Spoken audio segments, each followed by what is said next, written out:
Montaña donde se comienza muy temprano a escalar. Hay que comenzar aproximadamente 5:30 de la mañana para poder llegar antes del oscurecer, antes que oscurezca a la cima. Como es imposible humanamente no descansar por lo menos a mitad de camino, aun cuando los escaladores son profesionales o se supone que lo sean, hay una casa a la mitad de camino en los Alpes y ahí hay una comida caliente que los espera, chimenea, música ambiental, un lindo ambiente, cafecito caliente. Imagínense para los que comenzaron a escalar desde las 5:30 de la mañana, promediando 2, 3 de la tarde, encontrarse con chimenea, chocolate, café. Y los patrocinadores de la escalada saben, son conscientes que en ese lugar van a perder a la mitad del grupo, porque la mitad del grupo no quiere seguir. Cuando llegan ahí dice, bueno, está bien, por lo menos subí la mitad de la montaña, lo cual es mucho más que algunos que no subieron nada. Otros toman valor, cobran fuerzas, porque en definitiva, para eso es la casa de descanso a mitad de los Alpes. Y continúan hasta la cima. Cuando llegan a la cima hay una suerte de tradición, que es tocar un shofar cuando ellos llegan arriba. Hay alguien que hace... y rebota en todos los Alpes. Y obviamente la muchachada que se quedó la mitad en la casa del medio siente un ambiente de funeral, porque decidieron quedarse, porque de haberse esforzado hubiesen seguido un poco más. Y creo indudablemente que todos en la vida estamos escalando hacia algún sitio, hacia algún sueño, hacia alguna esperanza, hacia un ministerio, hacia una familia, hacia un hogar. Y el gran secreto de la vida es no acampar en la mitad para siempre, no quedarnos en la mitad de lo que Dios quería para nosotros. Porque cuando a veces llegamos a estar confortables en la zona cómoda, porque nos cansamos de vivir en riesgo, de vivir en fe, y nos dan chimenea, chocolate, café, posiblemente hay de los que desistan de continuar hacia el propósito, hacia lo que Dios quería que fuésemos. Creo que es uno de los graves peligros. Hay 2 ocasiones en cuanto somos más vulnerables a abandonar, lo que sea. Cuando sufrimos un éxito, y dije sufrimos un éxito, porque el éxito se puede disfrutar o sufrir. Cuando sufrimos un éxito o cuando sufrimos un fracaso o disfrutamos un fracaso. Lo diré otra vez, aunque parezca un trabalengua. Uno puede tener un éxito y sufrirlo al éxito. ¿Cómo se sufre? Que no fue tan bien, que no nos animamos a volverlo a arriesgar todo. Disfrutamos tanto lo que tenemos que a lo mejor nos perdemos lo mejor por quedarnos con lo bueno. Eso es sufrir el éxito. ¿Qué es disfrutar el fracaso? Que hay gente que fracasa, se lastima y entonces de alguna forma le gusta sentirse que otros le tengan lástima, que le digan pobrecito, te divorciaste, te abandonaron, no tienes empleo. Y entonces disfrutan el estar allí en una esterilla de 4x4 como el paralítico en la puerta del templo sin tener que jamás levantar la vista hasta que alguien te diga, míranos. Hay gente que vive mirando hacia abajo y no puede seguir escalando, no puede seguir avanzando hacia lo que Dios tiene. De los que se cansan de esa escalada interminable, está lleno la vida y dicen estoy mejor que muchos otros. Comen dulces, insisto, al lado de la chimenea, recordando aventuras de cuando eran escaladores. Pero el Señor me ha dicho, cuando hacía este sermón ayer por la tarde, dile a mi pueblo que yo necesito que continúen, que no se entreguen, que no bajen los brazos. Hoy le decía a alguien, cuando sientas turbulencias tienes que volar más alto, no más bajo. Cuando sientas que vienen crisis sobre tu vida, dice, esto me va a eyectar en lugar de deprimirme. Y esta palabra va para toda la congregación. Hay momentos donde el enemigo viene delante tuyo como río, pero el Espíritu Santo dice que Él va a levantar bandera de victoria. Aunque digas, pero es que no puedo más, es una detrás de la otra, Dios me dice que te diga, no debes quedarte a mitad de camino. Tienes que hacer inclusive más de lo que se espera de ti. Dios dice, yo te voy a dar un ministerio, te doy un llamado, te voy a dar los sueños, te voy a cumplir las esperanzas. Cada sueño que tienes desde niña o niño, voy a hacer que se cumplan. Pero necesito contar con tu sociedad en que tú me creas que cuando estés en la mitad no te vas a quedar, sino que vas a continuar. Y alguien esta mañana o esta tarde necesita recibir esta palabra. Alguien que dice, yo estoy cansado estoy harto porque cuando parece que me siento bien, viene de un encontronazo de frente. El Espíritu Santo me ha dicho, dile a mi pueblo que resistan, que no bajen los brazos. Dios me dice que te diga esto, no te rindas. Lo diré otra vez, no te rindas. No puedes rendirte. El rendirte es un lujo con el que no cuentas. La renuncia no está en tu escritorio, no cuentas con la renuncia. Como te he dicho tantas veces de parte de Dios, Dios no te deja hasta que no haya hecho contigo lo que dijo que iba a hacer. Dios se empecinó contigo y va a terminar su obra contigo porque nadie te arrebata de su mano. ¿Me siguen, sí o no? Ahora, présteme mucha atención a partir de ahora. Yo encuentro en la Biblia que Abraham siente de parte de Dios que tiene que buscarle esposa para su hijo Isaac. Le dice, Isaac, tú trabaja, tú no te preocupes que yo te la busco. Y manda a su siervo de confianza, a Eleazar, con esta determinación, con este requerimiento, la manda con este menester que busque una esposa para su hijo. Y el criado, Eleazar, pone una señal. La historia está en Génesis 24. El criado pone una señal, dice, Señor, Dios, que la mujer correcta que tú quieres que se case con Isaac ofrezca agua para mí y también para mis camellos. Ustedes dirán, ¿y qué tiene de particularidad esta señal? ¿Por qué dice ofrezca agua para mí y para mis camellos? Porque de allí es cuando algunos interpretan mal esto de las señales y dicen, entonces la mujer que sea para mí que venga con un calcetín verde. No es cuestión de ponerle señalitas a Dios y Dios esté actuando y trabajando para ti. Aquí hay un propósito y hay encerrado un misterio que vamos a tratar de develar juntos. Llega Eleazar, después de hacer muchas millas, la Biblia dice que fueron aproximadamente 500 millas por el desierto, se sienta frente a un pozo de agua y espera, muerto de sed, espera que alguna samaritana venga y le ofrezca agua. Y no solo para él, sino para todos sus camellos. Aparece una mujer, dice la Biblia, llamada Rebeca, que le ofrece un poco de agua. Le dice, ¿quieres agua? Y dice, claro, hasta ahí ya es como que estaba encaminada la señal, ¿no? Porque él dijo, quien me ofrezca agua a mí, el agua no es que la traía en una cantimplora, tenía que sacarla con un balde de un pozo. Así que tenía que darle agua fresca a él y a los camellos. Quien me ofrezca agua a mí y a mis 10 camellos, voy a interpretar que es la mujer solícita que mi Señor está orando para que su hijo tenga. Así que la mujer le ofrece agua y luego dice, es más, voy a invertir 3 o 4 horas más en darle de beber a sus camellos, porque darle agua a un extraño formaba parte de la ley de la hospitalidad en Israel. Darle agua a un extraño era lo que se esperaba de ella, para que no sea una dama maleducada. Es como entrar a una casa hoy en día y que no, ¿quieres tomar algo? Un vaso de agua, un café, te hago un té. Es casi una señal de hospitalidad. O sea, hasta ahí no había nada sobrenatural. Lo sobrenatural es que la dama le ofreciera darle agua a todos los camellos, porque eso no se esperaba de una dama, porque cada camello puede beber hasta 160 litros de agua. Los camellos no eran gatitos. Y ya está. 160 litros de agua puede almacenar un camello. Así que darle agua a los camellos significa muchos baldes de agua, 160 litros de agua, porque estamos hablando de 10 camellos, 1.600 litros de agua. Y cuando yo leo esta historia, siempre les repito esto, lo he dicho más de una vez, lo diré otra vez. Todas las historias que están acá, aun aquellas que parece que no tuvieran sentido, están porque Dios quiere revelarte, el Espíritu Santo quiere revelarte principios que están escondidos detrás de esas historias. ¿Soy claro hasta ahí, sí o no? Cada historia. Si la Biblia narra que el hombre le pide a Eleazar, le pide a Dios una señal, que la dama me dé de beber a mí y a los 10 camellos, y la dama viene y lo hace, hay algo que el Señor nos quiere enseñar más allá del chismerío santo de cómo la conquistó. Hay algo que nos quiere enseñar. Y me enseña, en primer lugar, que hay un estilo de vida que llama la atención a Dios y que siempre trae recompensas, que es aquel que hace más de lo que se espera que uno haga.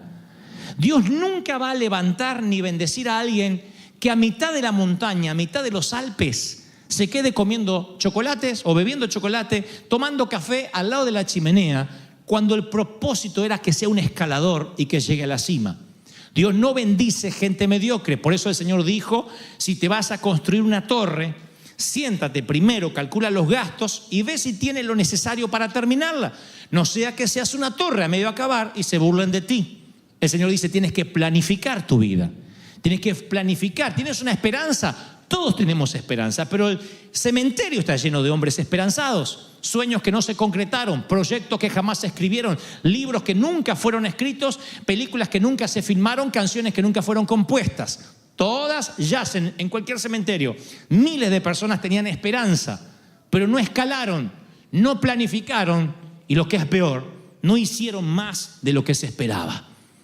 Si leen las biografías de los magnates, de los que hoy tienen compañías que cotizan en la bolsa, en Wall Street, van a descubrir que fueron personas que empezaron con poco y cuando les dijeron, quiero que limpies acá, ellos limpiaban acá, pero también limpiaban allá sin que se lo pidan. Ese tiempo extra, esa milla extra, es lo que los hizo ricos, los hizo invertir, los hizo cotizar en la bolsa.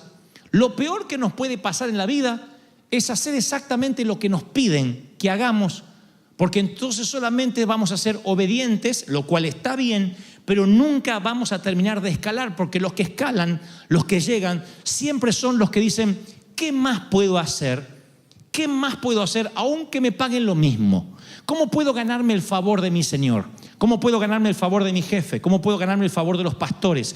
¿Qué más puedo hacer? ¿Qué milla extra puedo hacer? Esa siempre es la gente que llama la atención a los jefes, a los líderes. Nos llama la atención aquel que dice, ¿sabe?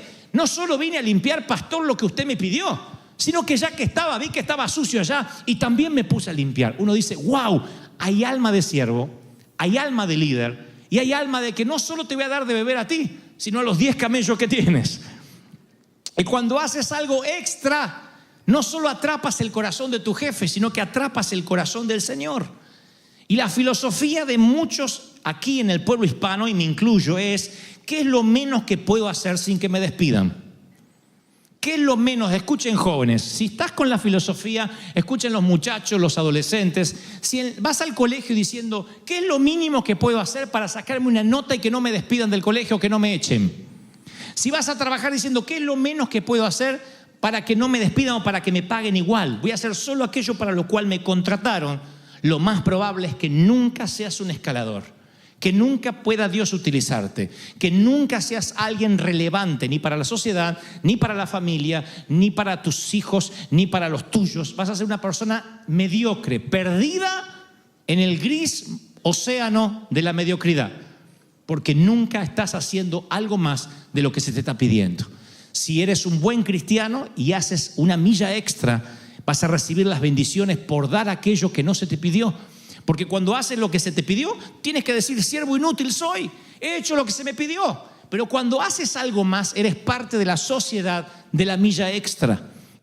Estuvimos en Paraguay la primera vez, creo que fue hace aproximadamente unos 20 y tantos años atrás. Estábamos en un sitio llamado Ciudad del Este. Y por la mañana abrí el periódico y en la parte de los clasificados estaban los pedidos y los ofrecidos, los empleos, obviamente, y había dos que llamaron la atención, dos maneras de llamar al personal doméstico, a quienes realizan las tareas del hogar, en la casa, y decía, busco mucama, pienso, decía pienso entre comillas, y tanto ofrecía. Abajo decía, mucamas no pienso, y ofrecía mucho menos dinero. Pensé que era una broma, pero al día siguiente que estábamos allí en Ciudad del Este, volvimos a abrir el periódico y estaban mucamas pienso y mucamas no pienso. Y entonces le preguntamos a un camarero qué significaba pienso y no pienso. Y sorprendido dice, no, es que si usted es una pienso, se le paga mucho más. Y si usted es no pienso, se le paga menos. Le digo, sí, creo que lo entendí, pero explíqueme cómo funciona el no pienso. Y me dice, bueno, la no pienso obedece órdenes. La no pienso llega a la mañana y dice, ¿qué quiere que haga, señor? Tú le tienes que decir, quiero que haga las camas, que metas esta ropa al laundry, quiero que hagas la comida con esta cebolla, con esta zanahoria, con esta sopa, quiero que hagas esto. Y ella cumple órdenes. ¿Y qué tiene de malo? Nada, ella no va a pensar. Si su hijo de pronto va a meter la mano en el agua caliente, ella no piensa, sigue haciendo lo que le mandaron a hacer. Si se incendia la casa, ella no llama a los bomberos ni al 911. Y usted no puede decirle nada, porque usted no la contrató para pensar, la contrató para que reciba órdenes. Y le digo, ¿y quién desearía ganar menos por no pensar? ¡Oh! Son las que más abundan, me dijeron. Hay gente que no quiere pensar y necesita, dígame qué hago y punto, yo no quiero pensar. Le digo, ¿y cómo son las pienso? Las pienso, no hay que decirles nada. Los dueños de la casa se pueden ir y ellos piensan a dónde podrían ir a la tienda, qué podrían comprar, qué comida hacer para el mediodía, para la noche, atienden a los niños, se dan cuenta que está sucio, ven si hay que comprar implementos de limpieza, están pensando como si fueran dueñas del hogar, por eso ganan más. Ahora, si yo les cuento esto, ustedes dirán, yo seguramente sería un pienso, sin embargo, un 80% le gusta no pensar. No se trata de no pensar, se trata de no hacer el esfuerzo extra. Y cuando esto lo llevas a la vida, a las compañías, a la pareja, a los hijos, cuando haces algo extra, vas a tener la recompensa extra del Señor, porque Dios dice, mira que te mando que te esfuerces, mira que te mando que te esfuerces y que seas valiente.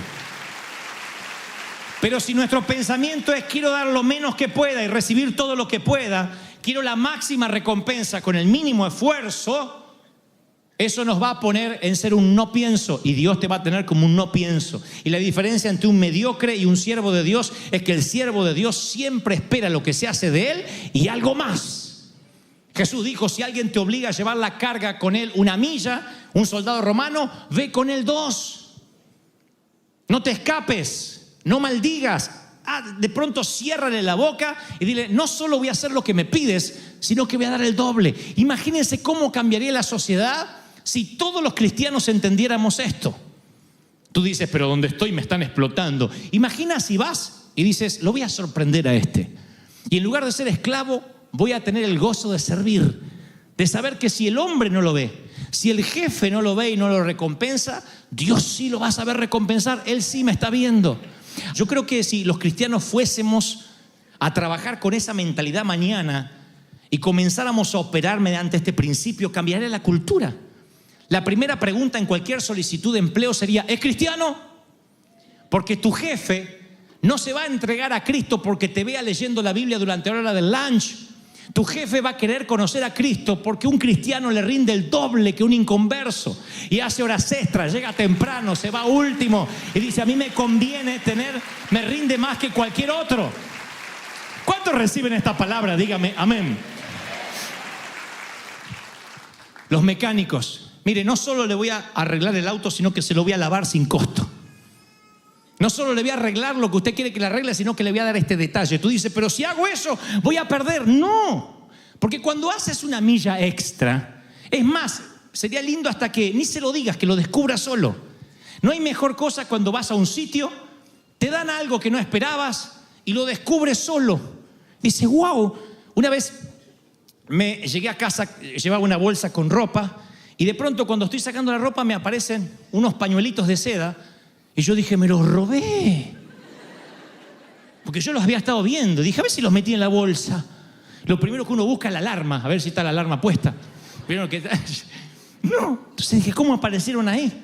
Y entonces Satanás me decía, no digas nada. Se cayeron. El Espíritu Santo me decía, no. Quizás alguien te lo dio de forma adrede y está esperando que te des cuenta.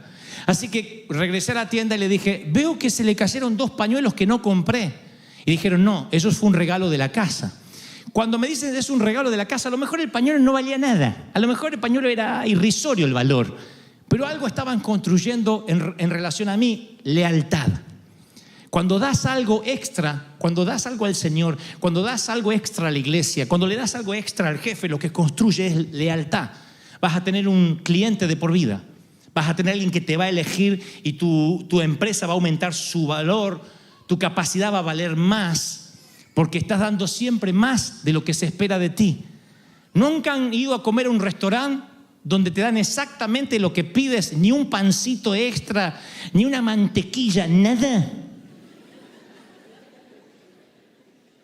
Y entonces, y encima esos camareros que siempre están así. ¿Un pancito no habría? ¿Quiere pan? Y sí, si se puede. Bueno. A los 20 minutos te trae el pan. ¿Y la comida? No, como pidió pan, retrasé la comida. ¿Qué dices? No venimos nunca más. ¿Es cierto o no es cierto? No venimos nunca más. Imagínense lo que sería esta congregación si todo mundo hiciera la milla extra. Imagínense si entraras a la congregación con esa mentalidad y te dijeran, mire, hoy vamos a tardar un poco más en abrir las puertas. No importa, yo vengo a servir. Lo principal es que no haya almas nuevas que se pierdan. No importa, abra la hora que sea. Mire, a lo mejor se va a tener que quedar parado. ¿Y qué problema hay si yo soy de la casa? Ojalá que todos los días nos quedemos parados para que se sienten las personas nuevas. Imagínense si te dijeran, imagina si tu mente, nuestra mente fuera, yo voy a servir. Rebeca sirve al siervo que no tiene la menor idea quién es, no sabe a quién representa, no sabe quién está detrás de ese siervo. Pregunto, ¿ustedes creen que una mujer le da de beber a 10 camellos 1.600 litros de agua una única vez en su vida porque lo sintió, porque ese día se sentía la Madre Teresa? A mí me da la impresión que ella solía hacerla. Aquel que es buen anfitrión es siempre buen anfitrión, así esté fuera de su casa. Siempre está pendiente del otro. No hay egoísmo. Y cuando alguien se encuentra con alguien que no es egoísta, que piensa en ti, literalmente atrapa tu atención porque dice, wow, no está pensando en él, está pensando en mí. No está pensando en ella, está pensando en mí. Creo que esa es la cualidad que más llama la atención a este siervo de esta dama. Porque Rebeca no tenía idea cuáles serían las ramificaciones de su milla extra, pero ella siguió escalando, ella hizo algo más. Ella no tenía idea que esos camellos estaban cargados de diamantes, arcillos, rubíes y oro. Ella hacía la milla extra como algo normal. ¿Cuántos días habrá hecho lo mismo con otros sin tener recompensa? Porque ustedes dicen, bueno, voy a salir a ver la milla extra y a ver si se me da todo eso que dice el pastor. Yo no te digo que vas a hacer algo extra y tu jefe va a decir, ¡uy, le vamos a aumentar! A lo mejor te va a explotar. A lo mejor haces la milla extra en tu casa y no lo notan ni tus hijos. Dice, voy a planchar la ropa y le voy a poner algo para que las camisitas queden bien. Esas camisas que están así duras que ni falta poner el hombre adentro porque se mueve sola la... Apresto. Entonces le voy a poner y no lo valora nadie. Hasta se queja, parecen de cartón, dice alguno. Y tú dices, pero no lo valora nadie. Mi pregunta es, ¿cuántas veces habrá dado de beber a camellos de transeúntes, de forasteros, esta dama y nunca recibió recompensa? Pero para ella era algo normal ser esa mujer anfitriona, ser una mujer dadora, ser una mujer que hace la milla extra. Ella es parte de la sociedad de la segunda milla. Y entonces decide no ser esclava, sino que decide servir, y eso le da un gozo adicional. Y lo que menos se imagina, nunca se imagina que detrás de esos camellos hay un hombre, un príncipe azul, el soltero más cotizado de la Mesopotamia, que se transformará en su esposo. El soltero más codiciado es el dueño verdadero de esos 10 camellos que ella está dando de beber. Ella no se imagina que hay una propuesta formal de matrimonio luego que termina su ardua tarea de 1.600 litros de agua. Y el siervo dice, ¿sabes? Si me acompañas, todo el tesoro, el oro que está en estos camellos serán tuyos. Pero esa no es la única recompensa material. Hay un hombre bien parecido, galán, delgado, ojos azules, moreno, piel morena, tiene como unos rulitos así tipo Chayanne. Argentino.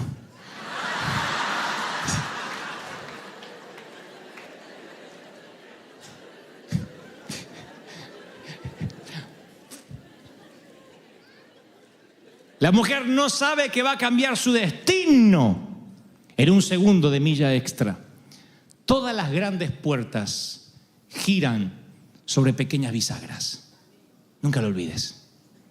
Pequeñas herrajes que hacen que las puertas hagan... Y si solo esperas que las grandes puertas se abran y no haces nada, aunque sea pequeño, para que esas puertas se abran, lo más probable es que quedes en la mitad de los Alpes, que nunca llegues a la cima. Yo celebro a los escaladores, los que siempre apuntan hacia la cumbre, los que dicen voy a seguir un poco más. Pablo dijo, yo no pretendo haberlo alcanzado, pero una cosa hago, me olvido de lo que queda atrás, me extiendo hacia lo que está delante, prosigo la meta, porque el premio del supremo llamamiento de Dios en Cristo Jesús está allí. El lamento mira hacia atrás, la preocupación mira alrededor, la visión siempre mira hacia arriba. Una cosa es envejecer y otra cosa es crecer. Todo el mundo eventualmente vamos a envejecer, muy pocos vamos a crecer. Yo he decidido que los mejores años de mi vida están por delante. Yo he decidido que mis mejores años felices están por delante. Yo he decidido no quedarme en la mitad. Yo he decidido no conformarme ni lamentarme con lo que pueda haber alrededor, sino decir, voy a seguir escalando. Señoras y señores, están ustedes presenciando un escalador. Damas y caballeros, estoy presenciando escaladores. Gente que no se va a quedar donde llegó, sino que va a llegar a la cima. Que va a llegar alto. Que no se detendrá. Que no se quedará por la mitad. ¿Están recibiendo esta palabra, sí o no? Que no se detendrá. Haz el esfuerzo extra. No te entregues. Jóvenes, levante la mano los jóvenes. Por favor, levánteme en todo lo que se sientan jóvenes. El Señor me dice que te diga, tu límite no son los Estados Unidos de América. Tu límite no son tus papeles. Tu límite no son tus estudios. Tu límite no es tu... En el episodio de Deuteronomio que hemos leído todas estas noches, acontecerá que si oyeres atentamente la voz de Jehová tu Dios, para guardar y poner por obra todos los mandamientos que yo te prescribo hoy, también Jehová te exaltará sobre todas las naciones de la tierra. Y vendrán sobre ti estas bendiciones y te alcanzarán si oyeres la voz de Dios. Bendito serás en la ciudad y en el campo. Bendito el fruto de tu vientre, el fruto de tu tierra. Oramos por eso durante la semana. El fruto de tus bestias, la cría de tus vacas, los rebaños, tus ovejas. Bendita será tu canasta, tu arteza de amasar. Bendito serás al entrar, al salir. Jehová va a derrotar a todos los enemigos que se levanten contra ti. Por un camino te vendrán a hacer mal, por 7 tendrán que huir. Dios pondrá su mano, su bendición sobre tus graneros, dice la Biblia, y Dios te pondrá por encima y no por debajo, por cabeza y no por cola, por encima y no por debajo. Yo pensaba, qué manera extraordinaria que tiene el Señor para cerrar la bendición, ¿no? Porque hay unas bendiciones por la tierra, por los hijos, para entrar, para salir, y después dice, te lo voy a resumir así. La séptima bendición es, te voy a poner por encima de las cosas, no por debajo. Vas a ser cabeza, no vas a ser cola, sino que vas a estar siempre por arriba. Y cuando medito en esto, yo pienso, por ejemplo, en los discípulos. Yo pensaba mucho en los 12 discípulos, porque ellos oyeron las palabras de Dios, del Señor de primera mano, bebieron el agua que Jesús convirtió en vino, filetearon los peces de la pesca milagrosa, vieron a Jesús caminar sobre las aguas. Lo miraron cuando ascendía hacia los cielos, en un tiempo donde una persona promedio no se alejaba más de 60 kilómetros, 100 millas alrededor de donde vivían. Él los envió a las 4 esquinas del mundo antiguo. Estos pescadores habrían vivido y muerto como alguien, como cola, como alguien que está al final de la cadena alimenticia social. Sin embargo, al encontrarse con Jesús, de pronto se transformaron en cabeza, inspiraron a millones de personas. Pasan los años y aún seguimos hablando de ellos. Y me pregunto, ¿cuánto de nosotros podríamos decir, de no haber encontrado a Jesús, yo sería un hombre, una mujer gris? Pero me encontré con Él y en vez de ser cola, estoy siendo cabeza. Estoy siendo una bendición a las naciones, a mi familia, a la gente que me conoce. ¿Cuántos podrían decir, Dios me ha cambiado la vida y no soy ni la sombra de lo que pensé que iba a ser? Pero el Señor llegó a mi vida y literalmente me transformó. Si no, uno tiene una vida predecible. Y cuando uno, en lugar de ser cabeza y se conforma siendo cola, siendo siempre una persona que depende de los demás, o sea, tiene una vida, en vez de una vida de intención, una vida de reacción. El que reacciona es aquel que está esperando un billete de lotería para cambiar. Está esperando que le hablen para enamorarse. Está esperando que lo echen para cambiar de empleo. O sea, hay gente que vive reaccionando. ¿Y te fuiste de país? Sí, me despidieron de allá, ando escapando. ¿Y te cambiaste de casa? Me echaron. ¿Te dejó tu mujer? Me dejó, ni siquiera eso, lo dejó la mujer, ni siquiera pudo dejar él. Entonces reacciona. Después está el otro, el que en lugar de ser pasivo o pasiva, es un invasor, es un provocador de la vida. El que dice, yo voy a hacer que las cosas ocurran. Y esas personas son las que son agentes de bendición, porque quienes los rodean no pasan intransigentes por su lado, sino que él siempre los está afectando, esa persona los está inspirando, porque decide tomar un papel preponderante en la vida. Y yo le decía al Señor, ¿qué quieres decirle a tu pueblo? ¿Qué es lo que les impide? ¿Qué les ha impedido a muchos ser cabeza? O sea, tener una estima sana. En el primer servicio yo hablé que nada tiene que ver la estima sana con la arrogancia, con el orgullo. Cuando sabes quién eres en el Señor, tú no pierdes la humildad. Todo lo contrario, uno sabe que lo que eres, lo eres en el Señor. Pero eso no quita que no seas una persona segura, bien parada ante la vida. Porque aquellos que son inseguros generalmente ven al seguro en el Señor como arrogante. Pero ¿quién se piensa que es? Y no necesariamente la humildad está conectada con la pobreza. ¿Cuántos pobres hay que son arrogantes? ¿Y cuántos ricos hay que son sencillos? No tienen la capacidad monetaria nunca define el carácter de una persona. Y el Señor dice, yo necesito sanarte tu estima para que te pares en la vida, para que esta cadena de los 7 días haya sido coyuntural, haya sido un punto de inflexión. Que digas, hasta que llegué a la cadena, yo andaba así diciendo, Señor, soy una pobre criatura, un barro, ayúdame. Y de repente el Señor sanó mi estima, sanó mi tierra para empezar. Me dijo que me va a bendecir en mi estatus migratorio, que bendeciría a mis hijos. Me dijo que va a llenar mis graneros, que bendecería mis herramientas y que la ciudad entera verían que yo estoy bendecido. ¿Cómo no me voy a parar firme? ¿Cómo no me voy a parar en donde Dios quiere que me pare? Y entonces le decía al Señor, anoche por la noche, para ser muy honesto, yo le dije, Señor, quiero que me dictes, que me digas qué es lo que que nos hace a los hispanos no tomar el lugar que tú preparaste para nosotros. Y Él me dio por lo menos 6 cosas que se las voy a contar rápidamente. Una de las cosas que nos impide pararnos como cabeza, pararnos como líderes, es la responsabilidad cotidiana. Y quiero que me presten atención, porque sacado de contexto parecería que yo dijera que no hay que ser responsables. Lejos de eso. Lo que trato de decir es que a veces las pasiones por Dios quedan enterradas debajo de las responsabilidades de la vida cotidiana, del tedio, del día a día. Y nuestras responsabilidades a veces, en vez de responsabilidades, se convierten en excusas para no hacer lo que Dios quiere que hagamos. Entonces nuestro llamado primario, desde que fuimos formados en el vientre de nuestra madre, es seguir las pasiones que Dios colocó en nuestro interior. El Espíritu Santo sopla las velas de tu pasión, de lo que realmente quieres hacer para el Señor. ¿Qué hace el enemigo cuando nosotros, los inmigrantes, llegamos a este país? Nos llena de responsabilidades, nos llena de trabajo, nos llena de cosas para pagar. Y un día nosotros, en ese camino de responsabilidad, nos olvidamos que vinimos a este país guiados por Dios. Hay muchos que el sueño americano, y lo hemos hablado más de una ocasión, los envuelve de manera tal que luego el servir a Dios, el amar al Señor, queda sepultado bajo la cadena de pagos. Y sentimos que estamos en Estados Unidos para mejorar el crédito, para trabajar, en lugar de que nuestro objetivo primordial sea, yo vine acá para ser un agente de bendición.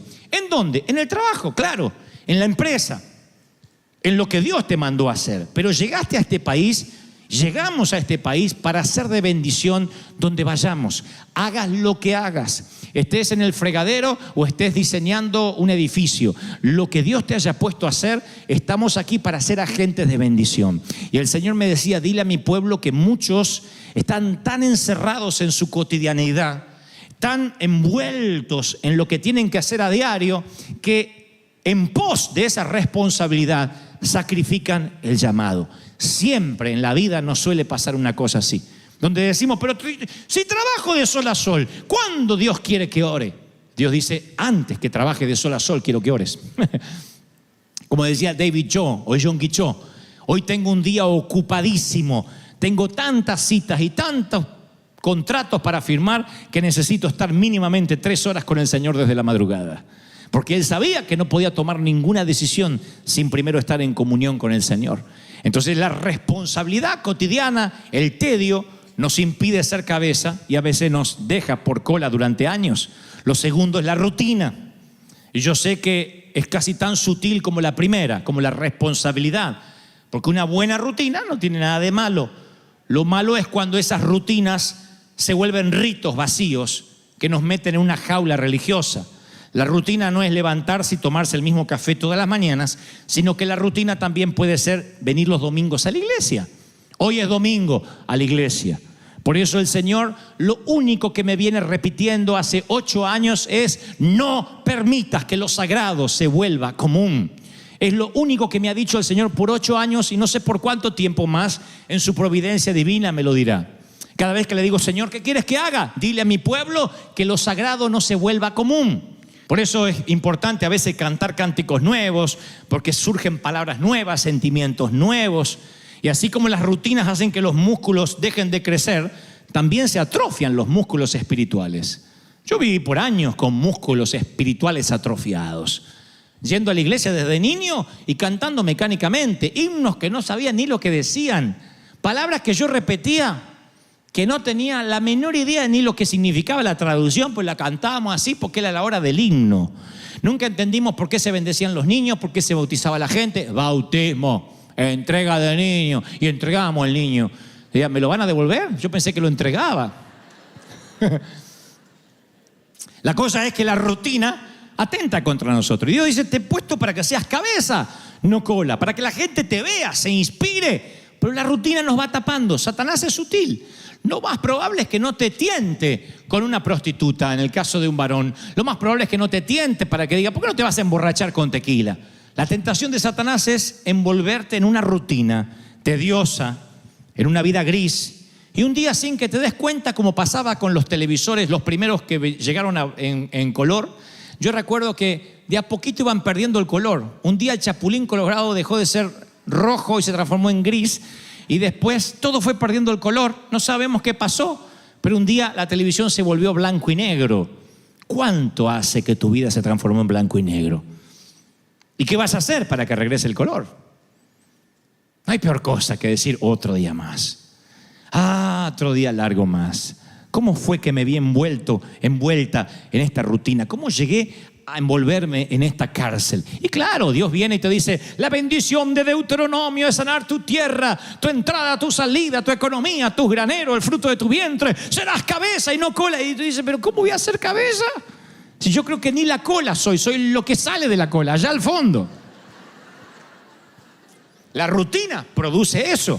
Luego le decía: Señor, ¿y qué más? Y me decía: toma nota las limitaciones, pero no las que tienes, sino las que crees que tienes, que es lo peor.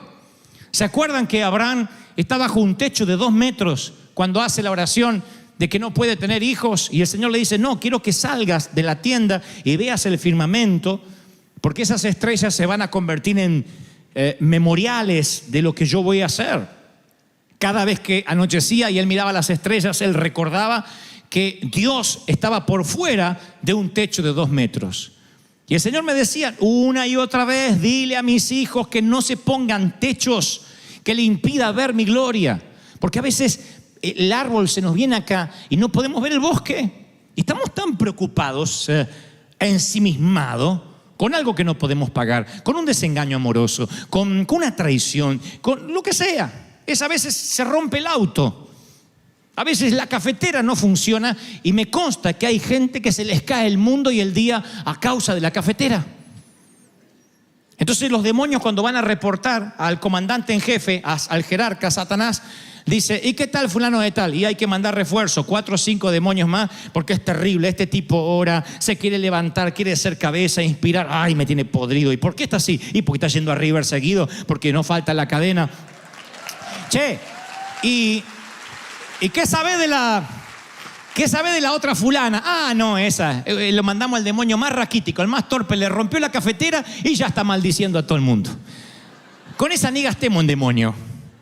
Con que le rompa la cafetera va a maldecir y se va a endemoniar por 3 días con la cafetera rota. Porque hay gente que así se preocupa por la tontería, la nimiedad más pequeña, valga la redundancia.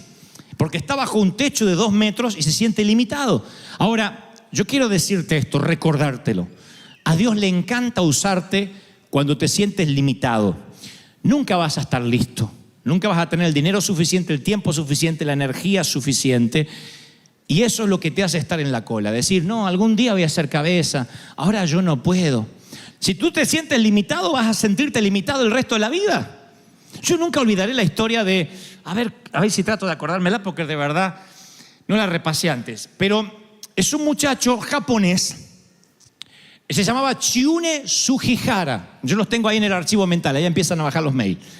Lo acabo de buscar. Así funciona mi cabeza. Tengo como unos Word, unos archivos y tengo que ir a buscar ahí la historia.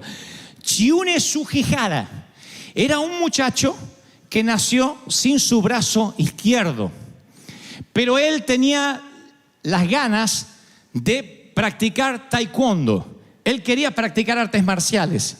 Y su familia le decía, lo trataba de alentar que no, porque le faltaba su brazo izquierdo. Y para cualquier arte marcial se necesitan por lo menos las 4 extremidades, dos piernas y 2 brazos. Y a él le faltaba el brazo izquierdo, pero él decía, yo quiero. Y un día, casi por pena, por lástima, el papá dijo, aunque sea hasta que se decepcione, vamos a mandar a Chiune a que practique artes marciales. En poco tiempo se transformó en campeón nacional. Está en Google, lo pueden googlear. En Wikipedia. Y luego se transforma en campeón continental y llega a ser subcampeón mundial de taekwondo, faltándole el brazo izquierdo. Y entonces lo entrevistan en un gran canal de deportes y le preguntan a Chiune cuál fue el secreto para sobreponerse a su minusvalía. A lo cual él responde algo que nunca voy a olvidar. Él dice, no, practicando taekwondo desde los primeros días que fui, me di cuenta que la única forma que tiene el enemigo para vencerte, esencialmente en taekwondo, es agarrándote del brazo izquierdo.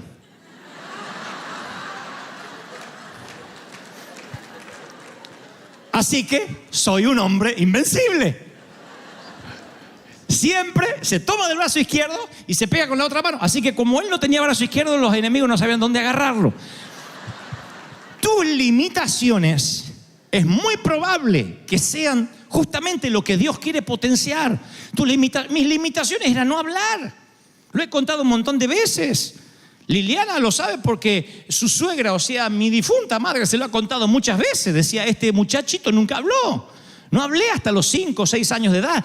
Tartamudo absoluto. Usted dice, no lo puedo creer. Ajá. Con cierto grado de introspección tan grave que en ese entonces no se conocía el Asperger o el autismo, pero decían, tiene un problema, es raro para relacionarse con la gente, no podía hablar, no podía pararme en público, jamás pude dar una lección oral, nunca, porque pasaba al frente y temblaba, ataques de pánico, si me miraban no podía hablar. Yo decía, no puedo enfrentar a la gente, no puedo hablar ante la gente. Esa fue mi limitación. Así que un día empecé a ser autodidacta. Y dije, si voy a comprar mi libertad, voy a fortalecer aquello que me han dicho que es mi debilidad. Y leí todos los libros que había en la biblioteca, porque en aquel entonces no te compraban libros. Decía, lea lo que está ahí de sus hermanos. Así que me leí Sandokan, Los Tigres de la Malasia, Chiquitita, Mujercita, Hombrecito, Robin Hood, Ivanhoe. Me leí todo lo que las historias de la colección Robin Hood, que era una colección que estaba en mi tiempo.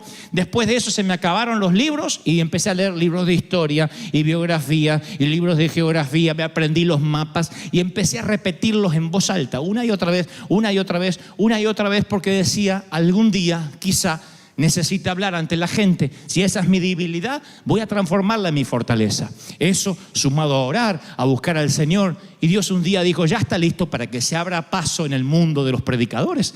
Así que un día, a los 19 años de edad, un pastor audaz, inconsciente, me dijo, ¿sabes predicar? Y dije, sí.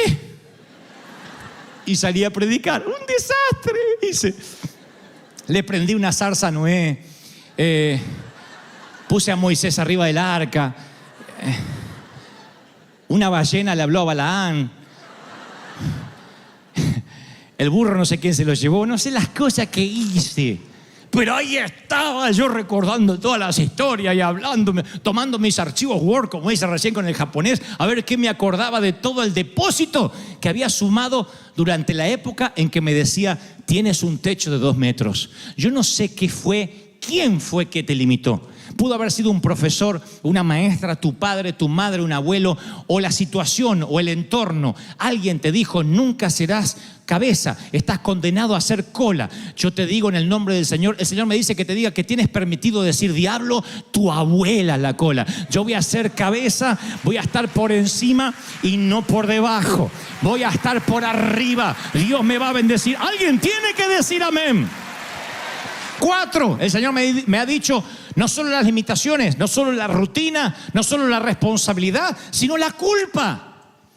Ese es el otro arma diabólica que nos impide ponernos a inspirar a los demás, la culpa. Y la culpa que produce el Espíritu Santo es un reflejo saludable y santo, porque uno se arrepiente. La convicción de pecado te lleva a un arrepentimiento, pero la falsa culpa, la acusación continua, nos obsesionamos tanto con los errores del pasado que nos perdemos las oportunidades del futuro. Estamos siempre mirando para atrás y yo no sé qué error cometiste, no sé cuáles recuerdos del pasado, qué pecados quedaron grabados en la corteza de tu cerebro, pero esas cosas son las que te impiden ser cabeza. Porque Dios dice, yo te voy a levantar y las naciones se asombrarán ante ti. Y tú dices, yo, con lo que pienso, el otro día casi acogoto a mi suegra, el otro día estaba allá y me puse loco. A veces nos ponemos locos o perdemos la cordura o las tentaciones y decimos, ¿seré yo, Señor? ¿Cómo voy a hacerlo? Vean a Pedro, cuando el Señor lo mira en el momento de la traición. ¿Recuerdan esa historia? Él se siente que el Señor lo está mirando y ese contacto visual lo hace sentir un ratón, una rata. Él dice, ay, justo que está negando al Señor en el patio de Caifás, el Señor lo mira. Pero yo creo identificar por qué lo está mirando. Primero, cuando hay una relación especial, tú puedes decir mucho con una sola mirada. La mirada de los que se aman, no hace falta hablar mucho, es simplemente una conexión instantánea. Así que yo creo que cuando el Señor lo mira a Pedro, le está diciendo, no voy a decir nada, ni una sola palabra. Si el Señor hubiese dicho, Pedro, lo llevaban preso. Así que yo creo que cuando Pedro lo está negando, Jesús lo mira y le hace algo como, no tienes que decir más nada, no voy a mencionarte, no voy a delatarte. Fue como una complicidad de amor, diciendo, Pedro, yo te dije que esto iba a pasar, ¿te acuerdas? Y tú me dijiste, nunca te voy a traicionar. Yo creo que el Señor, si hubiese dicho una sola palabra, habrían arrestado a Pedro. Pero el Señor lo miró y le dijo, Pedro, yo ya te perdoné por esto. Y no perderé las esperanzas contigo, aunque ahora mismo me estás traicionando. Porque estamos juntos en esto. Y cuando te llamé, yo sabía que ibas a colapsar en este momento. Pero yo te voy a dar gracia para que salgas de este momento y cumplas tus sueños. Y cumplas tus esperanzas. Yo te voy a hacer un pescador de hombres tal como te lo dijo. Porque la culpabilidad siempre te quiere llevar de regreso a la barca, pero la gracia de Dios se mantiene en lo que te dijo. Vas a ser cabeza y no cola, a pesar de que te equivocas, a pesar de los pecados, a pesar de los errores, a pesar de que has fracasado. ¿Alguien está recibiendo esto? Oigan, lo diré una vez, Dios no perdió el interés en ti. Él te ama. Él no pierde el interés en ti. Nosotros decimos, sí, pero yo le fallé muchas veces. El Señor no. El Señor no pierde el interés en ti. Y Él dice, no permitas que la culpa te ponga de cola y no de cabeza. 5, los fracasos. A veces nuestros planes tienen que fracasar para que los planes de Dios puedan triunfar. Las desviaciones divinas son las formas en que Dios nos lleva a donde Él quiere. Dios es el único que puede abrir y nadie puede cerrar. El que cierra y nadie puede abrir. Apocalipsis 3:7. Pablo va de pronto a Roma para ser juzgado por el César y el barco se hunde en el Mediterráneo y se produce en ese naufragio un avivamiento en la isla. ¿Por qué? Porque en la desviación divina hay un propósito. Pero a nosotros no nos gustan los fracasos. No nos gustan lo que nosotros presumimos son fracasos. No nos gustan las rutas indirectas como Israel. En 3 meses pudieron haber estado en el Sinaí. Se tardaron 40 años porque Dios dijo, No me importa tanto cuando lleguen, sino el proceso de cómo van a llegar. A mí no me gustó que en la catedral nos dijeron: este es el último domingo, despídanse. Le pregunté: ¿y qué haré con la congregación? No es tuya, vuélvete a Miami, despídelos y dales direcciones de iglesias por aquí cerca. No hay planes para los hispanos. Amo mucho a los amigos de la catedral de aquel entonces, pero wow, cómo sufrimos. Cada domingo era: ¿dónde vamos? ¿Qué hacemos? ¿Dónde nos vamos a congregar? Nos toca bailar con la más fea. ¿Por qué? Yo estaba tranquilo en Miami, así, en una hamaca paraguaya, cantando una canción hawaiana. Me vine a la catedral y me encuentro en medio de un diluvio. Mínimo, danos un lugar, danos un lugar. En una desviación.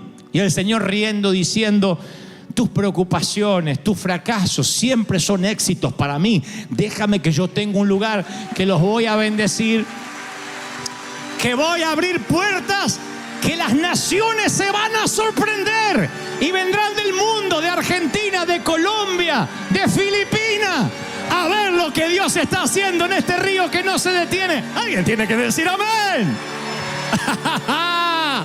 ¡Wow! ¡Aleluya! Vamos a darle ese aplauso gigantesco al Señor de señores. Él es el Rey. Y por último, el temor. Porque yo digo, a veces el temor nos impide ser cabeza porque decimos: yo no voy a ser nunca cabeza de nada, nunca voy a ser ejemplo de nada. Los aparentes fracasos nos ponen como cola, y los temores también. Porque los temores siempre estamos pensando: ¿y si sale mal? Es una posibilidad. Bienvenido a la vida real. Las cosas pueden salir mal. Podrías casarte y las cosas salen mal. Podrías tener hijos y las cosas salen mal. Podrías viajar y las cosas podrían salir mal. Siempre es una posibilidad. A eso se le llama vida. Y al que pueda salir bien o mal se le llama adrenalina. Eso te mantiene vivo. Eso es la vida real. Eso es encontrarse todos los días con un desafío nuevo, pero no perder la noción de que Dios nos puso como cabeza, no como cola. Y hay los que prefieren ser cabeza de ratón antes que cola de león, porque se sienten cabecita de ratón. Hay un montón. Y yo prefiero ser cola de león, porque sé que si estoy en la cola de león voy subiendo así como una pulga hasta que me voy a la cabeza y llego a la melena de alguna forma, porque el Señor me dijo: vas a ser cabeza de león. Vas a estar en la cima y no debajo. Vas a estar arriba y no allá en su suelo. ¿Cuántos reciben esta palabra? Dígame amén. ¿Cuántos la reciben? Dígame amén.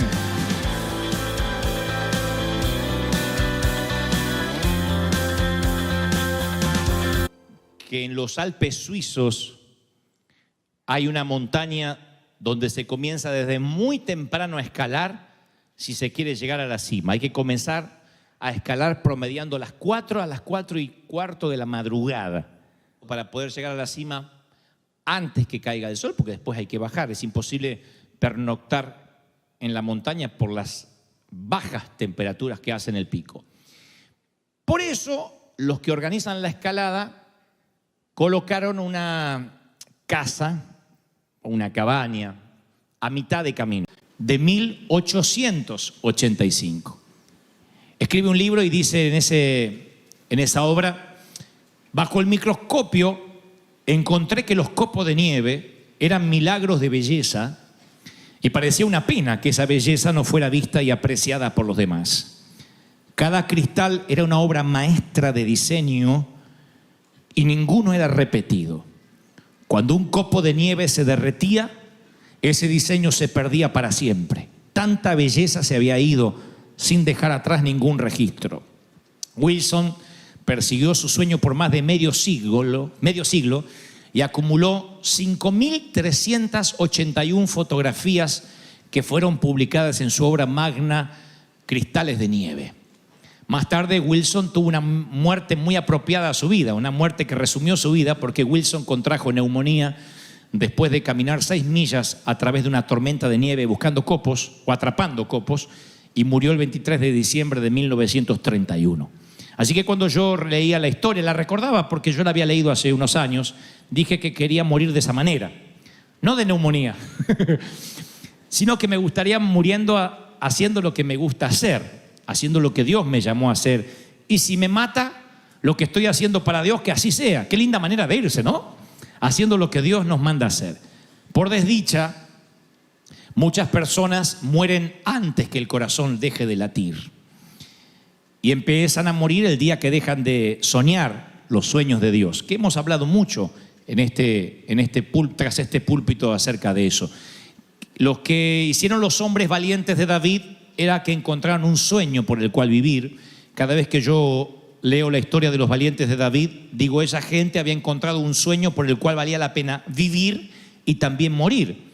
Por eso siempre aclaro que si uno no tiene un sueño, bueno, tiene que acercarse a alguien que sí lo tiene, porque los sueños terminan siendo contagiosos. Cuando uno dice, no tengo un sueño propio, todavía no sé bien cuál es bueno asociarse espiritualmente a quienes sí lo tienen, porque en algún momento los valientes de David dejaron de ir al gimnasio y de levantar pesas y mirarse al espejo y empezaron a levantar una lanza en defensa de su rey o de su jefe. Ya no se trataba de ir al gimnasio y admirarse en el espejo.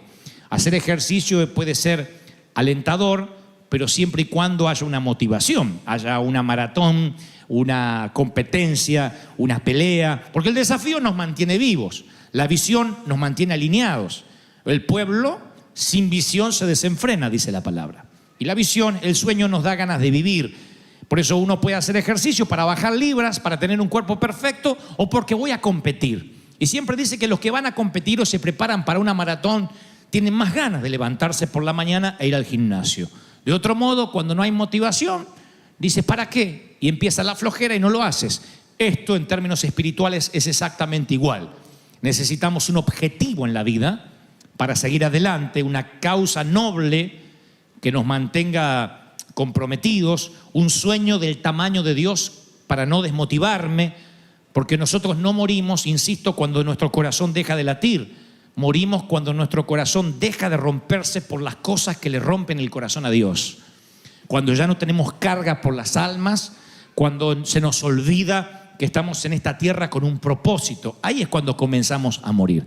Ahora, cada vez que yo insisto sobre sueños, sobre visiones, yo recuerdo palabras de mis pastores, de mis mentores, que muchas veces en momentos de tormentas o crisis me ayudaron.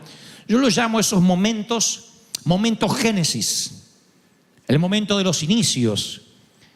Todo lo que vemos, lo que respiramos, lo que estamos recibiendo como bendición tuvo un génesis, un inicio. En otras palabras, un sueño se implanta por el Espíritu de Dios y el resto es un efecto dominó de aquella implantación del Espíritu. Cambia la trama de tu vida para siempre. ¿Por qué les conté la historia de Wilson Bentley? Porque el momento génesis para él fue el día en que su madre, que era una maestra escolar, le regaló un microscopio, dice la historia. Y a Wilson le encantaba observar cualquier cosa y ponía todas las cosas, mosquitos, hormigas bajo el microscopio, piedritas. Y como creció en una región de grandes nevadas, con un promedio anual de 3 metros de nieve, desarrolló una predilección especial por los copos de nieve. Y a los 16 años, Wilson supo que podía conectar una cámara al microscopio para tomar fotografías. Le costó 1 año y medio ahorrar dinero para comprarla y otro año de intentos fallidos para poder capturar su primera imagen. ¿Y qué lo mantuvo motivado a seguir capturando las imágenes de copo de nieve? Un versículo de las Escrituras. Su momento génesis fue un episodio bíblico que su madre le leyó luego de regreso del domingo del servicio dominical. Le pedía a su mamá que siempre leyera un versículo antes de comenzar su tarde de juegos. Y él leyó un día Job 38:22, que dice: ¿has llegado a visitar los depósitos de nieve de granizo? Fue una pregunta de las 51 preguntas del examen sorpresa que le hizo Dios a Job. ¿Se acuerdan que Job en un momento se queja delante de Dios y dice: Dios, ¿por qué me pasa esto? ¿Y por qué me estoy atravesando tantas crisis? Y Dios comienza diciendo: ¿dónde estabas tú cuando yo creé el universo? La primera de 50 preguntas más que le haría están allí en las Escrituras. Un examen sorpresa, preguntas retóricas que Job no tenía las respuestas. Eran preguntas que sonaban como reproche, y lo son. pero también eran preguntas inductivas, cuestiones que nos convocan a la investigación científica. Estaba leyendo la historia de que varios científicos comenzaron a investigar las 51 cosas que le pregunta Dios a Job. Eran 51 preguntas que Job no pudo responder, pero que los científicos trataron de buscar respuestas con el resto de los años. Hay una que incluso Dios dice: detente y considera las maravillas de Dios. Miren si esto no es un reto a los científicos. Detente y considera las maravillas de Dios. Inventa un microscopio, inventa un telescopio, inventa cohetes y fíjate todo lo que hay. Eso es lo que Dios le está diciendo a Job. Y es precisamente lo que Wilson estaba haciendo con cada microfotografía de los copos de nieve. Wilson dedicó su vida a responder esas preguntas, explorando el significado de este versículo de las Escrituras. Para él, Job 38:22 le cambió la vida. Un solo versículo le cambió la vida a un tipo. Fue su momento génesis. Cuando un versículo se convierte en el guión de tu vida, cuando una palabra de Dios que está aquí, logos, escrita hace años, se transforma en un rema. Para Wilson fue Job 38:22. Para mí fue Isaías 41:13. Yo estaba tocando la batería de la iglesia, tenía 15 años, 14 por cumplir 15, y vino aquel predicador y dijo: ¿cuántos de ustedes están en problemas y en crisis? Las crisis de un chico de 15 años pueden ser tan duras como la de un hombre de 30. Si eres tú el que la atraviesas, es dura. Yo tenía inseguridades, dolor. Mi vida estaba definida por palabras negativas. Pensé que nunca iba a ser un hombre de bien. Luis Tolosa se llamaba. Ese hombre vio algo increíble. Luego que él cantaba, él sacaba su trombón a vara y tocaba.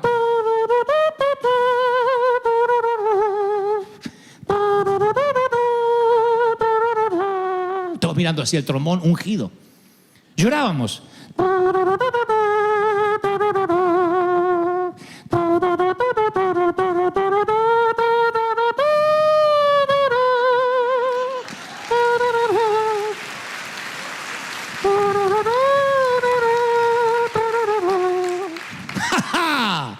Y ese hombre clamaba, hablaba en lenguas y predicaba y ministraba.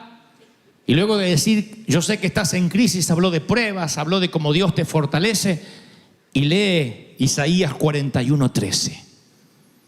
Yo puedo olvidarme todos los versículos de la Biblia.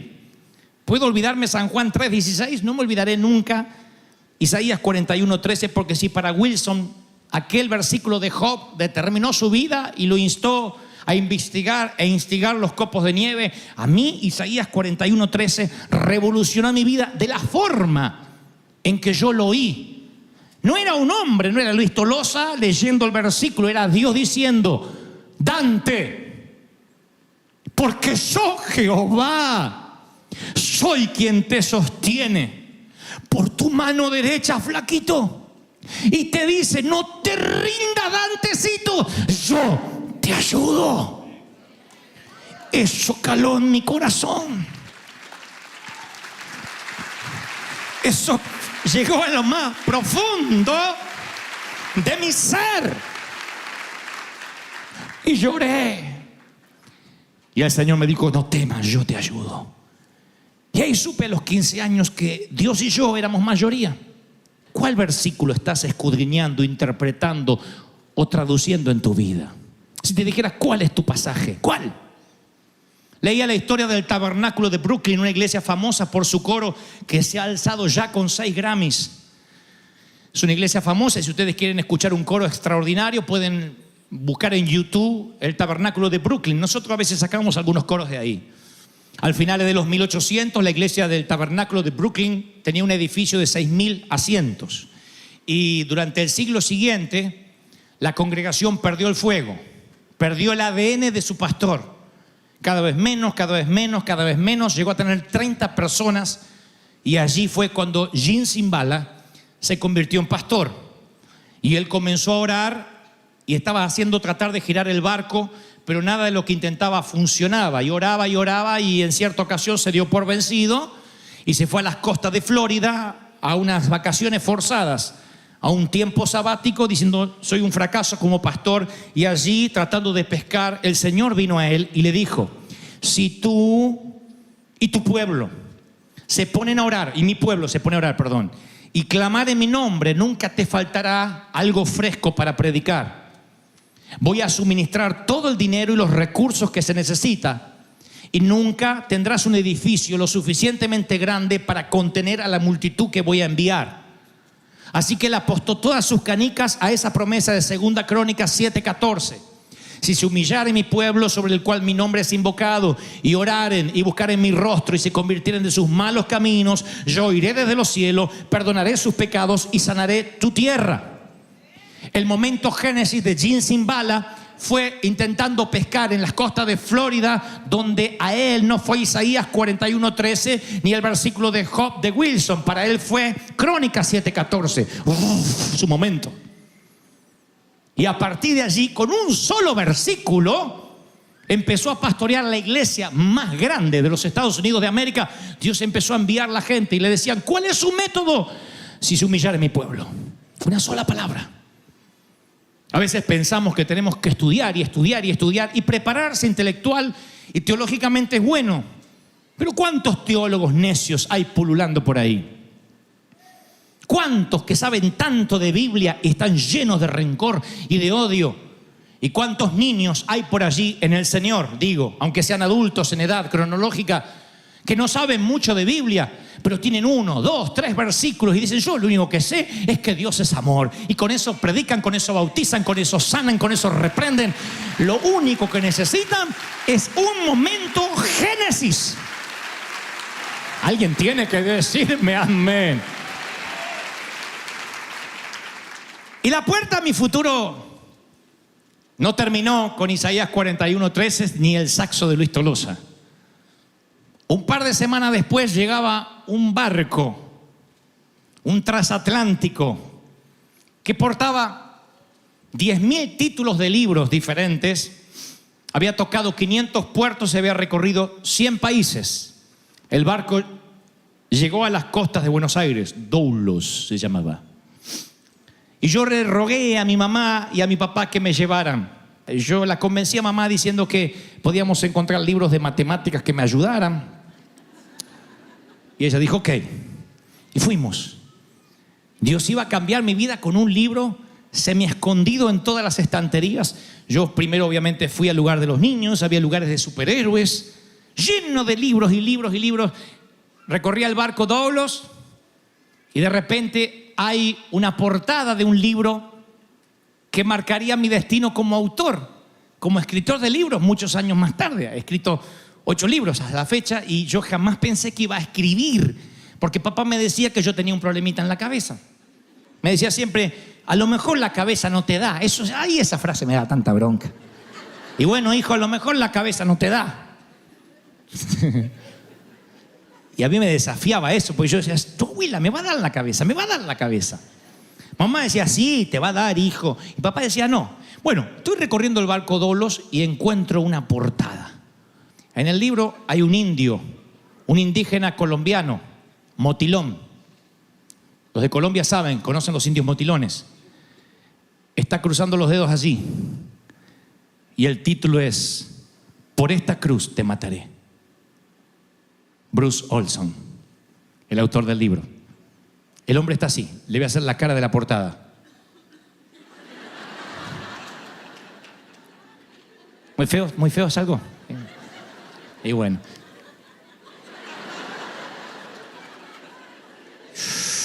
Ya está. Y yo me acerco y el título me choquea. Por esta cruz te mataré.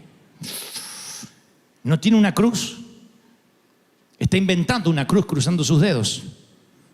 Y allí, sin leer el libro, sin leer ni siquiera la contraportada, empiezo con mis 15 años a imaginarme el resto de la historia. Digo: ese hombre, ese indígena, está amenazando de muerte al predicador, al misionero, a Bruce Olson, el que escribe el libro. Y le está diciendo: no necesito una excusa para matarte, ni encontrarte una cruz entre tu ropa o entre tu maleta. Por esta cruz puedo matarte, tengo ese poder. ¡Wow! Ese libro se vendería por millones de copias luego con un nuevo título llamado Brusco, que era la forma que le decían a Bruce Olson los indios motilones. Así que miré el libro y dije, mamá, quiero este libro. Mamá dijo, pero esto no está en el sector infantil, busca allí los superhéroes. Dije, no, este es el libro. Me dijo, tiene letras muy chiquitas. Papá dijo, no te va a dar la cabeza.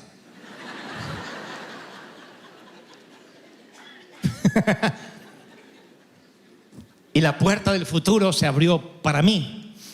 Ese libro lo leí en 2 noches. 2 noches, un chico de 15 años leyendo un libro así. 2 noches.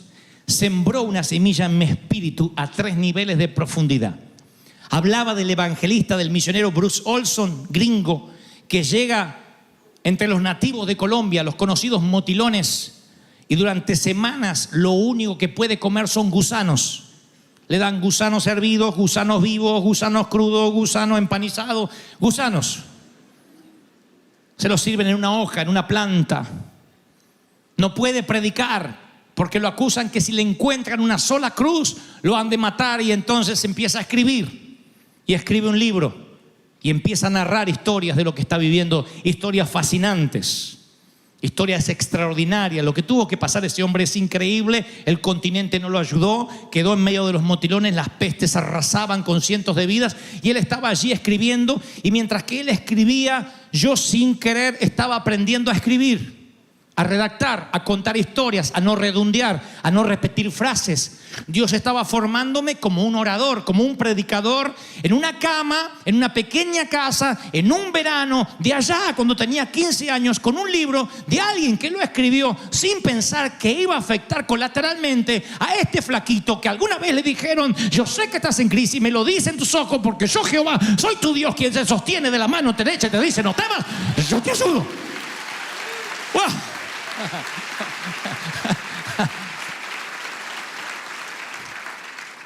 Me sumergí en esas páginas. Había leído libros de Salgari, había leído los cuentos de Dickens, había leído todos los libros habidos y por haber que había en la biblioteca, pero ningún libro había cobrado vida como eso. Fue como meterme tras el closet en el medio de, o traspasar el closet de Narnia.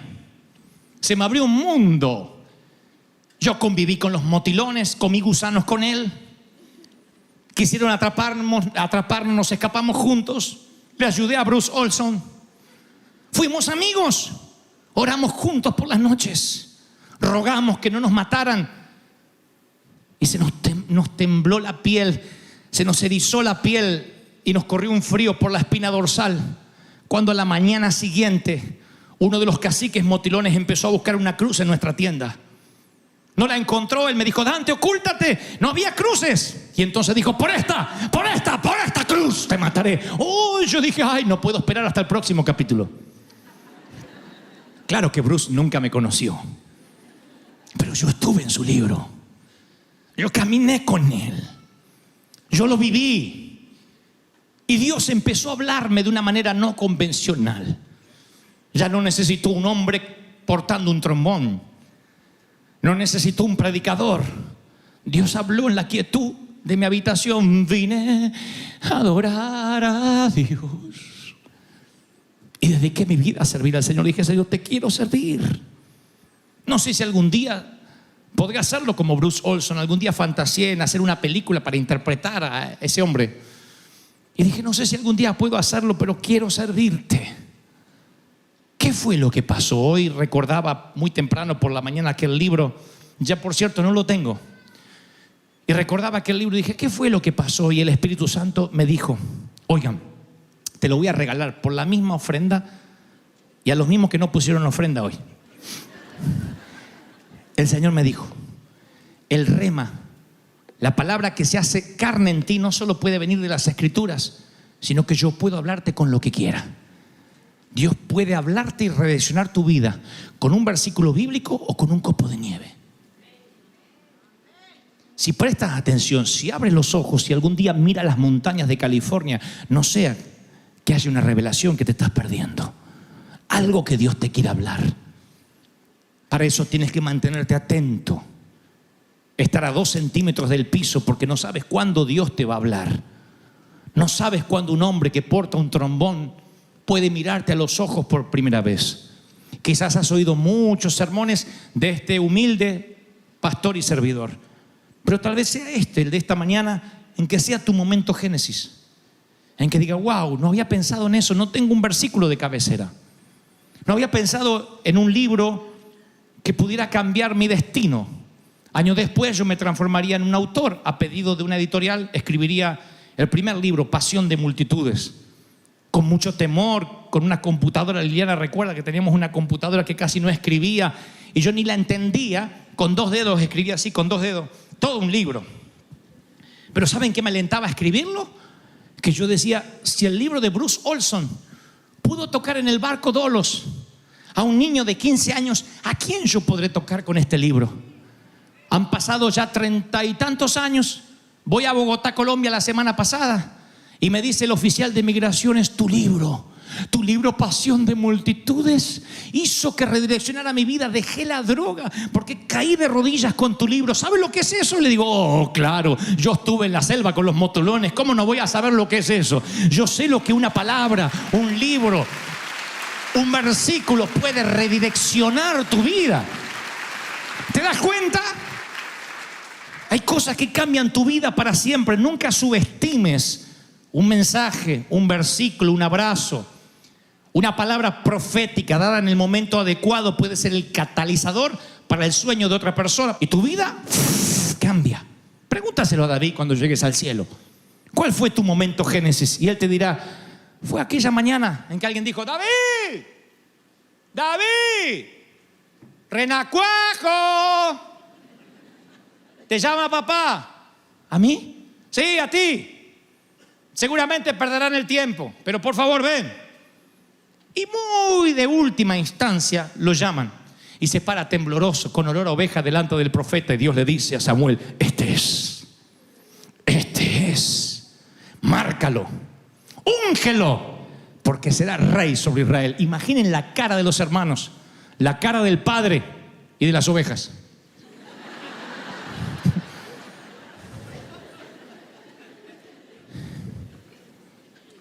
Y su vida cambiará para siempre. ¿Quieren que les cuente qué pasó luego que el trombonista Luis Tolosa miró a mis ojos? Contaré lo que nunca conté. Yo terminé de tocar la batería y él se enojó conmigo. Dijo, tocas horrible.